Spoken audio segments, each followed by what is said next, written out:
Well, it basically all got started because people were watching this body lay out there in the street for 4.5 hours.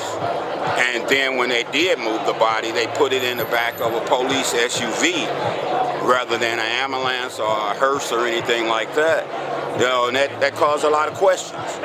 People were trying to figure out what were they trying to cover up, why were they moving the body, and you know, all these things, and we weren't getting any answers. And then from there, as the night progressed, I guess the police were tired of standing out there or whatever, you know, they started name calling to some of the citizens, the residents, and they were calling names back. The police chief got on this megaphone or whatever you call it and told the TV cameras, turn all the cameras off about 3 times. And when they finally did, he made the statement, why don't you monkeys carry your asses home? And then the second time, everybody kind of went like, what? In surprise. And then the second time he got on there, he said the same thing, why don't you carry your black asses home? And from there, people started pitching bottled waters and police cars started getting kicked and stuff like that, you know. They pretty much instigated the first night, and then it went from there to people going out to the local liquor stores, getting juiced up, and then started rioting, you know, just started tearing up the neighborhood. You know, I don't condone the looting in no kind of way, but I do understand, you know, all the frustration and tension that got built up beforehand, you know. So that's pretty much what happened. People were just tired, you know. Not just here, it happened in St. Louis City and surrounding counties. You go to court, there's a line around the building of colored people and maybe 5 or 6 white people, you know, like no one else drives through the neighborhood or anything, and people are just tired of it. People are tired of their kids being killed. People are tired of being racially profiled. You know, people are just tired. I'll tell you something else a lot of people don't know. There was a St. Louis City cop at one time that got Officer of the Year award and was driving through Jennings, which is just a couple of miles from here, got pulled over and beat up by St. Louis County police before they knew that he was a police officer.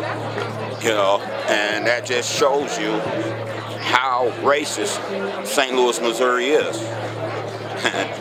You know, it's just those kind of things that people know about, and they're just tired of it. This generation, this young generation, they're tired.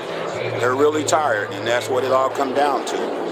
Yeah, how do you see, you know, this generation, you know, compared with the past? This generation, to be honest with you, they're not afraid to die. They're really not afraid to lay their life down. They figure anyway that they're not going to live long. Either they're going to get killed on the streets or some kind of way. So they're not scared.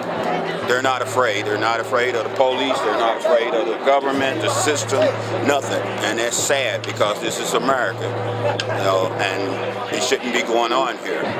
We all live here together. We all built this country. We all pay taxes. You know, it's really sad that a race of people got to that point, you know.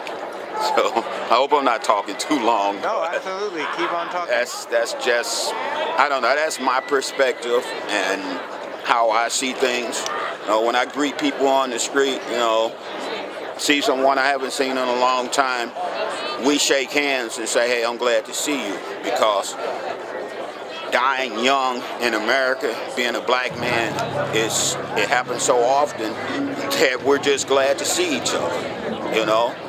It's really sad. It's just, I don't know no other words for it, but it's just really sad. Yeah, can you talk a little bit about, I mean, what is Ferguson? What is this community like before all the cameras came and descended on this small town? Ferguson is a nice place. You know, I like Ferguson. Only thing I don't like about Ferguson is it's hard to get relatives and friends and stuff to come out here to visit you. You know, you come out and move out into a nicer neighborhood to get away from a lot of stuff and whatever. But you can't get family or relatives or friends to come visit you because they're afraid of getting pulled over by the police, either coming out here or going back. Even going to the local Walmart or places like that that they don't have in the city, You know, as soon as they see 2 or 3 black people in the car, they get pulled over. It don't matter if it's a black man and his wife and kids, or however. If it's more than one, and a lot of times if it's one. So, other than that, I love the place. I love the community. I love, you know, the housing out here. All that's nice. It's just the attitude of some people here. You know, there's the line. This is the prettier side, you know, with the nice paved streets and all. You go over on Florissant, and that's the side that our same tax dollars is not working for. The area over there is more run down, is more used and abused is the word, you know. So, other than that, man, Ferguson's fine. So, can you also tell me about what was the moment that you saw that, you know, it started changing from just, you know, another one of these incidents to becoming something that's a national movement that's now come out here to support you all? Watching that body later all that time, that was really unnecessary. And I think that just hit the heart of a lot of people, not just black people, but people everywhere. You know, watching that body later for 4.5 hours, I believe that really touched a lot of people, because people look at it like that could be my child, my grandchild, you know, my sister, brother, anybody. And I think that was the moment that led to all of this that we're seeing right now. Is seeing that they have more compassion for animals. They won't let an animal lay in the street that long before they come pick it up. You know, but you let a child lay there like that.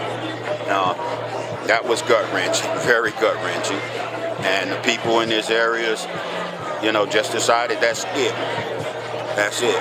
We're not going to take it anymore. And how do you feel about the national support that's been pouring in, especially this weekend? I love it, but I also feel that it should have happened a long time ago. You know, I'm 54 years old, and I'm blessed to be a black man and not incarcerated or dead, you know, in St. Louis, Missouri. So I feel it should have happened a long time ago, but I'm glad that it happened now. I'm glad that I witnessed it. Okay, and what do you hope will come out of all of this? The way the justice system works. I hope that there's a lot of change brought about. Hope that they start paying more attention, you know, to people's rights, everybody's rights equally. You know, just treat us all the same. Give us all the same respect. That's what I want to see come from us.